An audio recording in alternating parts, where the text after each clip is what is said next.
আসসালামু আলাইকুম। সবাই কেমন আছেন? আশা করি সবাই ভালোই আছেন। আপনাদের দোয়ায় আমি অনেক ভালো আছি।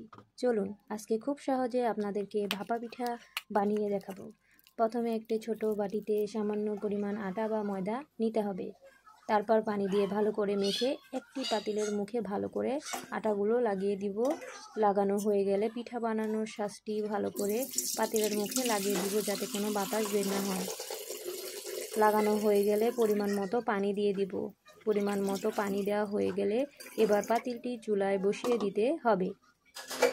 চুলায় বসানো হয়ে গেলে চলুন আমরা এবার পিঠা বানাতে যাই। একটি বাটিতে পরিমাণ মতো ময়দা নিব। ময়দা নিয়ে সামান্য পরিমাণ লবণ দিব।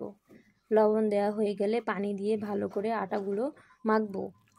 যার যতটুকু পানির প্রয়োজন ততটুকু পানি দিবেন।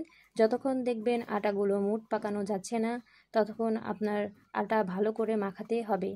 আপনার সুবিধার্থে দেখুন আমি একবার আটাগুলো মুঠ পাকিয়ে দেখাচ্ছি। ভালো করে আটাগুলো মাখানো হয়ে গেলে খেজুর গুড় এবং নারিকেল নিব। একটা ছোট বাটি নিতে হবে। ছোট বাটিতে সামান্য পরিমাণ ময়দা দিব। এরপর সামান্য গুড় দিব। গুড় দেওয়া হয়ে গেলে নারিকেল দিব। নারিকেল দেওয়ার পর আবার ময়দা দিব। ময়দা দিয়ে চেপে চেপে দিতে হবে। এরপর একটি নেটের কাপড় নিতে হবে। নেটের কাপড় নেওয়া হয়ে গেলে পিঠাটি চুলায় বসিয়ে দিব। তারপর বাটিটি উঠিয়ে দিতে হবে। বাটিটি উঠানো হয়ে গেলে নেটের কাপড়টি ভালো করে মুড়িয়ে ঢাকনা দিয়ে ঢেকে দিতে হবে যাতে কোনো বাতাস বের না হয়। তারপরে দেখব পিঠাটি হয়েছে কিনা। পিঠাটি হয়ে গেলে ভালো করে নামিয়ে নিব।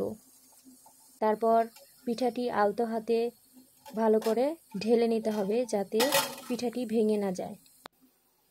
আপনাদের সুবিধার্থে আমি আরও একটি পিঠা আপনাদেরকে বানিয়ে দেখাচ্ছি। দেখুন, সেম নিয়মে পিঠা বানালে আপনাদের পিঠাও অনেক পারফেক্টলি হবে। আমাদের ভিডিও দেখে পিঠা বানাবেন, দেখবেন আপনার পিঠাও অনেক সুন্দর হয়েছে। দেখুন,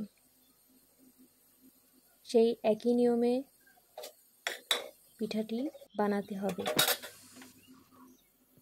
আমাদের ভিডিওটি ভালো লাগলে অবশ্যই আমাদের চ্যানেলটি সাবস্ক্রাইব করবেন, ফলো করবেন, লাইক করবেন, শেয়ার করবেন। লাইক শেয়ার করে আমাদের পাশেই থাকবেন। ধন্যবাদ।